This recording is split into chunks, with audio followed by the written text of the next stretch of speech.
Welcome friends. आज हम लोग अति महत्वपूर्ण प्रश्न देखने वाले हैं जो आपके प्रीवियस ईयर एमसीक्यू क्वेश्चन होंगे। और आपको पता है कि किसी भी जो भी कम्पिटिटिव एग्जाम होते हैं, जैसे रेलवे हो गया, आपका एसएससी, बैंक, डिफेंस और जितने भी कम्पिटिटिव एग्जाम होते हैं, प्रिपरेशन कर रहे होंगे आप, तो उनमें स्ट्रेटेजी के जो है बहुत ही महत्वपूर्ण एक पार्ट होता है आपका। अगर आप बेहतर तैयारी करना चाहते हैं तो मेरे चैनल के साथ जरूर जुड़ें और बेहतर भविष्य के लिए चैनल को सब्सक्राइब कर लें और जो बेल आइकन होता है उन पे क्लिक कर लें ताकि हमेशा जो आपको अपडेट मिलता रहे। अगर आपको वीडियो अच्छे लगते हैं तो लाइक और फ्रेंड्स जो भी है आपके फैमिली मेंबर हैं उनको भी ज़रूर इनसे जोड़ें। मुझे उम्मीद है कि आपको जितने भी आप मेरे साथ जुड़े हुए हैं और आप जो देख रहे हैं, आपको ये कंटेंट जितने भी हैं आपको अच्छे लगेंगे। और अच्छा लगता है ज़रूर लाइक कीजिएगा, सब्सक्राइब कर लीजिएगा और सपोर्ट दीजिएगा, बहुत सारा प्यार दीजिएगा चैनल को। तो चलिए, आपसे यही उम्मीद करते हैं और इन्हीं उम्मीद के साथ जो है हम आपका क्वेश्चन पे चलते हैं। और आज हम लोग देखेंगे पहला क्वेश्चन क्या है। आपका पहला क्वेश्चन है, चांगई नृत्य भारत के किस राज्य से संबंधित है? आपके ऑप्शन है, ए में मध्य प्रदेश, बी में है झारखंड, और जो सी में है आपका वो है महाराष्ट्र, और डी में है आपका नागालैंड। इनका जो राइट आंसर है वो आपका है ऑप्शन जो है डी हो जाएगा आपका। ये नागालैंड आपका जो है करेक्ट आंसर है। यहाँ पे बात करें आपका जो है ये चांगेन नृत्य, ये आपके जो है चांग नागा जनजाति जो होते हैं, ये उनके द्वारा ये नृत्य नृत्य किया जाता है, ये होता है, याद रखिएगा। और नागालैंड जो है आपके यहाँ पे, ये इनको जो है त्योहारों की जो भूमि कहा जाता है, ये भी आपको याद होना चाहिए। तो याद रखिएगा, इनका जो राइट आंसर हो जाएगा वो है आपका ऑप्शन डी हो जाएंगे, नागालैंड। अगला प्रश्न देखें, आपका सेकंड नंबर क्वेश्चन क्या है। सेकंड नंबर क्वेश्चन आपका है, दलखाई भारत के निम्नलिखित में से किस राज्य का लोक नृत्य है? ए में है उड़ीसा, बी में है केरल, सी में है कर्नाटक, और डी में है आपका पंजाब। इनका जो राइट आंसर होगा वो है आपका ऑप्शन ए हो जाएगा आपका। ये जो है दलखाई, ये आपके जो है उड़ीसा के जो है लोक नृत्य हैं, याद रखिएगा। और इस नृत्य को जो है आपके जो दलखाई नृत्य है, इनको जो है एक फागुन पूनी एक त्योहार होता है आपका, नुआखाई त्योहार होता है, दशहरा त्योहार होता है। इस त्योहारों के जो अवसर पर इनको जो है इनका नृत्य किया जाता है, दलखाई का। तो याद रखिएगा, ये उड़ीसा का नृत्य है और इस त्योहारों पे ये नृत्य किया जाता है। तो इनका जो राइट आंसर है वो आपके ऑप्शन ए है, उड़ीसा। हम नेक्स्ट क्वेश्चन की ओर आगे बढ़ें और थर्ड नंबर क्वेश्चन क्या है उनको हम लोग देखें। थर्ड नंबर क्वेश्चन आपका है, जो भारतीय संविधान के निम्नलिखित में से किस भाग में जो है नागरिकता का जो है वर्णन किया गया है? तो याद रखिएगा, ये जो नागरिकता का वर्णन किया गया है वो आपके भाग 2 में किया गया है। भाग 2 में जो है ये नागरिकता का वर्णन किया गया है। तो ऑप्शन जो है आपके डी इनका राइट आंसर है। यहाँ पे अगर बात करें हम लोग भाग 2 में, भाग 2 में जो है ये 5 से लेके 11 तक है आपका आर्टिकल, और इनमें जो है नागरिकता का वर्णन है भाग 2 में। और जो भारत में है नागरिकता नागरिकता का बात करें तो जो एकल नागरिकता होती है वो भारत में है, और वो किस देश से लिया गया है, किसके समान है आपका, तो वो ब्रिटेन के समान है। ब्रिटेन में भी जो है एकल नागरिकता चलता है, तो उनके समान ही है। और जो आपकी दोहरी नागरिकता है, ये किन से संबंधित आपसे अगर पूछा जाए एग्जाम में, तो ये लक्ष्मीमल सिंधिवी समिति से संबंधित है। जो दोहरी नागरिकता होती है आपकी, वो लक्ष्मीमल सिंधिवी समिति से संबंधित है। और अगर हम बात करें भाग 1 का, तो भाग 1 में जो आपके हैं वो संघ वो उनका राज्य क्षेत्र इनमें है आता है आपका। और भाग जो यहाँ पे आपके 3 हैं आपके यहाँ पे। भाग 1 में तो आपका संघ और राज्य की बातें करता है, और जो आपके भाग 3 है, इनमें आपका जो है मूल अधिकार होते हैं, इनका बात करता है। और आपके जो है भाग 4, यहाँ पे आपका जो है राज्य के नीति निर्देशक तत्व होते हैं, वो इनमें आते हैं भाग 4 में। तो इनको आप लोग को याद रखना चाहिए। चलिए हम अगले प्रश्न को देखें आपका, और 4 नंबर क्वेश्चन क्या है उनको देखते हैं हम लोग। आपका क्वेश्चन है, निम्नलिखित में से कौन सा भारतीय संविधान में उल्लिखित मौलिक अधिकार नहीं है? इन्हें बताना है कि कौन सा जो है भारतीय संविधान में जो है ये मौलिक अधिकार नहीं है, आपके मौलिक अधिकार में नहीं आता है। इनका जो राइट आंसर हो जाएगा वो है आपका ऑप्शन बी हो जाएगा आपका। जो मतदान का अधिकार है, ये आपके मौलिक अधिकार में नहीं आता है। और जितने भी आपके यहाँ पे दिख रहे हैं सभी आते हैं उनमें मौलिक अधिकार में।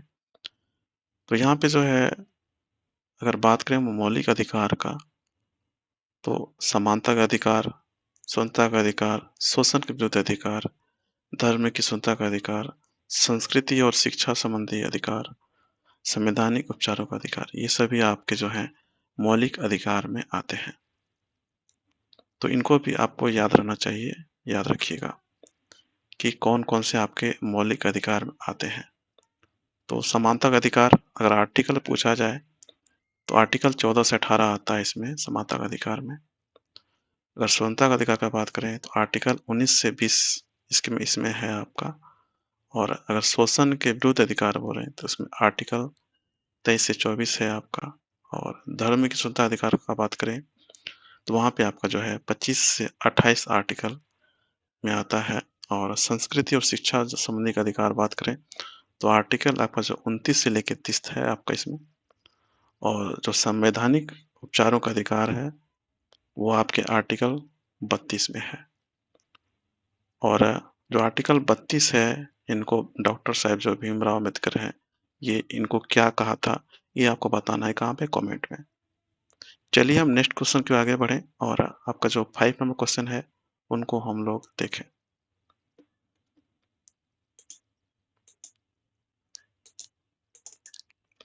आपका क्वेश्चन है 5 नंबर, किस वर्ष जो है 44वें संशोधन द्वारा संपत्ति का के अधिकार को मूल अधिकारों की सूची से हटा दिया गया? ये जो 44वां संशोधन है आपका, संपत्ति के अधिकार को जो है ये मूल अधिकार की सूची से हटा दिया गया है। वो किस वर्ष हटाया था, ये आपका क्वेश्चन है। और अगर बात करें इनके आंसर का, तो वो आपके हैं ऑप्शन बी होंगे आपके।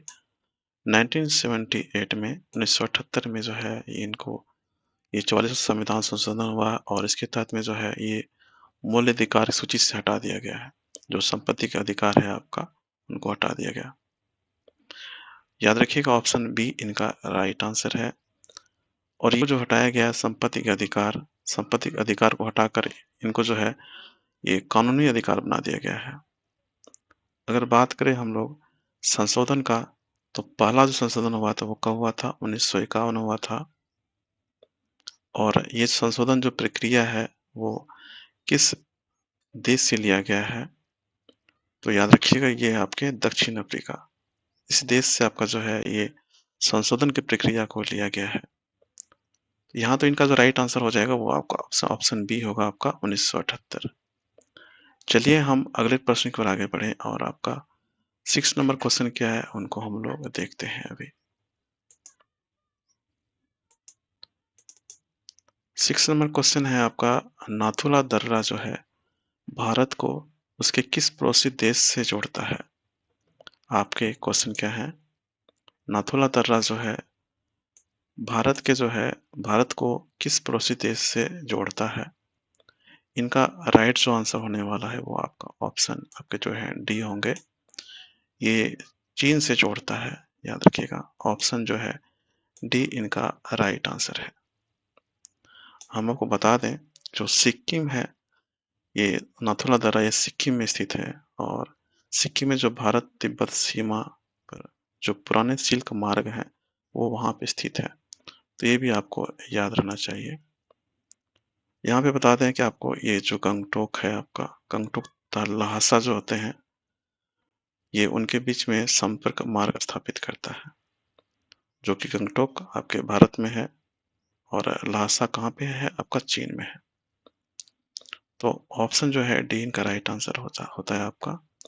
आपकी जो सिक्किम है, सिक्किम में और एक दर्रा है, जिनको हम लोग क्या बोलते हैं?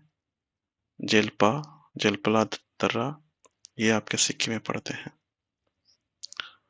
तो इनको भी आपको याद रहना चाहिए, इनको याद रखिएगा। चलिए हम नेक्स्ट क्वेश्चन देखें आपका 7 नंबर क्या है? 7 नंबर क्वेश्चन आपका है, खेतड़ी कॉपर बेल्ट निम्नलिखित में से किस राज्य में स्थित है? जो आपके खेतड़ी कॉपर बेल्ट है, ये किस राज्य में स्थित है? याद रखिएगा, इनका जो राइट आंसर है वो आपका ऑप्शन बी होगा आपका। ये राजस्थान में है आपका खेतड़ी कॉपर बेल्ट, ये आपको कहाँ पे है? राजस्थान में है। ऑप्शन जो है बी इनका राइट आंसर है।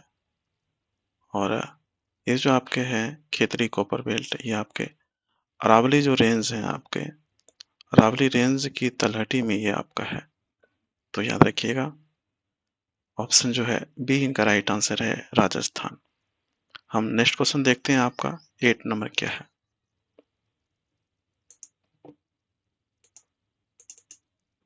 आपका 8 नंबर क्वेश्चन है, निम्नलिखित में से किस ग्रह का कोई चंद्रमा नहीं है? मतलब आपके किस ग्रह पे कोई जो है चंद्रमा नहीं है? तो इनके जो राइट आंसर होंगे वो है आपके शुक्र। ऑप्शन जो है बी इनका राइट आंसर है, शुक्र ग्रह। इन इनमें कोई आपका जो है चंद्रमा नहीं है। ऑप्शन बी जो है इनका राइट आंसर है आपका। आपके ग्रह का बात करें तो हमारे सौर मंडल जो है, इनमें आपके कितने ग्रह हैं? 8 ग्रह हैं। कौन कौन है वो भी आपको याद होना चाहिए। बुध, शुक्र, पृथ्वी, मंगल, बृहस्पति, शनि, अरुण और एक वरुण होता है। ये आपके 8 जो ग्रह हैं, ये आपके सौरमंडल में है आपके। और जो बुध, शुक्र, पृथ्वी, मंगल है, इनको जो है आंतरिक या पार्थिव ग्रह कहा जाता है। और जो आपके बृहस्पति, शनि, अरुण, वरुण होते हैं, इनको बाह्य या आपके जोवियन ग्रह कहते हैं। यहाँ पे शुक्र पे आपका जो है ग्रह चंद्रमा नहीं है, और एक ग्रह है जिन पे आपका जो है चंद्रमा नहीं है, वो आपका कौन सा है? तो वो है बुध ग्रह। जो बुध, शुक्र, ये दो पे ग्रह पे चंद्रमा आपका नहीं है, याद रखिएगा। और सबसे अगर आपके अधिक उपग्रह का बात करें, वो किस पे है? तो वो आपके शनि पर है। तो आपसे क्वेश्चन कभी पूछ सकता है कि सबसे ज्यादा उपग्रह आपके किस पे है? तो शनि पर है, शनि ग्रह जो है आपके। तो ऑप्शन जो है फिलहाल यहाँ पे जो है ऑप्शन बी इनका राइट आंसर है, 8 का शुक्र है। नेक्स्ट क्वेश्चन देखें आपका 9 नंबर क्या है? आपका क्वेश्चन है भारत में, 9 नंबर क्वेश्चन आपका है, भारत में जो दिहांग है किस नदी को कहा जाता है? तो याद रखिएगा, इनका जो राइट आंसर हो जाएगा आपका 9 का, वो है आपके ऑप्शन ए हो जाएंगे आपके। ब्रह्मपुत्र जो नदी है, इनको जो है दिहांग कहा जाता है। तो ऑप्शन जो है ए जो इनका राइट आंसर हो जाएगा। जो आपके दिहांग नदी है, ये यांगपा दर्रा जो है आपका, जो अरुणाचल प्रदेश में पड़ता है आपका, यांगपा दर्रा से ये भारत के अरुणाचल प्रदेश में प्रवेश करती है। और इसे जो है यहाँ पे सियांग या दिहांग नाम से जानते हैं, याद रखिएगा। और जो आपके ब्रह्मपुत्र है, ब्रह्मपुत्र को तिब्बत में सांगपो के नाम से जाना जाता है, और बांग्लादेश में इनको जमुना के नाम से जाना जाता है। ये भी आपको याद होने चाहिए। तो इनका जो राइट आंसर हो जाएगा ऑप्शन ए हो जाएगा, ब्रह्मपुत्र। नेक्स्ट क्वेश्चन देखते हैं आपका 10 नंबर क्या है? आपका 10वां नंबर क्वेश्चन है, वेल्स जो घास के मैदान है वो किनसे संबंधित है आपका? तो याद रखिएगा इनका जो राइट आंसर हो जाएगा वो आपके ऑप्शन ए हो जाएँगे आपके। ये अफ्रीका से संबंधित है। आपके जो वेल्स घास के मैदान हैं, ये आपके अफ्रीका में आपका पाया जाता है। और ये जो आपके वेल्स घास के मैदान है, ये आपके शीतोष्णकटिबंधीय घास के मैदान हैं और ये दक्षिण अफ्रीका के पास पाए जाते हैं, दक्षिण अफ्रीका में पाए जाते हैं। तो याद रखिएगा ऑप्शन जो है ए इनका राइट आंसर होता है आपका। और यहाँ पे आपको दिख रहा होगा ऑस्ट्रेलिया। ऑस्ट्रेलिया में जो घास के मैदान पाए जाते हैं, उनको क्या कहा जाता है? तो डाउन्स कहा जाता है। ये भी आपको याद होना चाहिए। और जो आपके अमेरिका जो दिख रहे हैं यहाँ पे, तो उत्तरी अमेरिका जो होता है, वहाँ के जो घास के मैदान है, उनको क्या कहा जाता है? तो प्रेरीज कहा जाता है। ये भी आपको याद रहना चाहिए। और एक पम्पास घास का मैदान होता है। ये आपके 3 जगह पाए जाते हैं। एक है अर्जेंटीना, दूसरा है उरुग्वे और तीसरा है आपका ब्राज़ील। तो ये भी आपको याद रखना है। तो हम आपको बताएँ क्या कि ऑस्ट्रेलिया में डाउन्स के घास के मैदान पाए जाते हैं और उत्तरी अमेरिका जो होता है, वहाँ पे प्रेरीज़ हैं और पम्पास जो होते हैं, वो आपके अर्जेंटीना, उरुग्वे, ब्राज़ील, ये 3 जगहों पे पाया जाता है। तो इन सभी को भी आपको याद रखना चाहिए। तो ये आपके लास्ट क्वेश्चन थे आपका।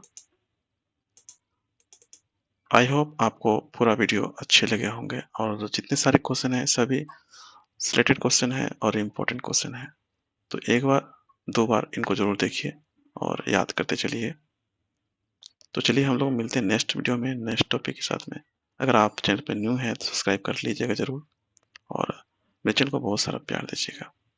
मिलते हैं नेक्स्ट वीडियो में। Thank you. Have a nice day and take care.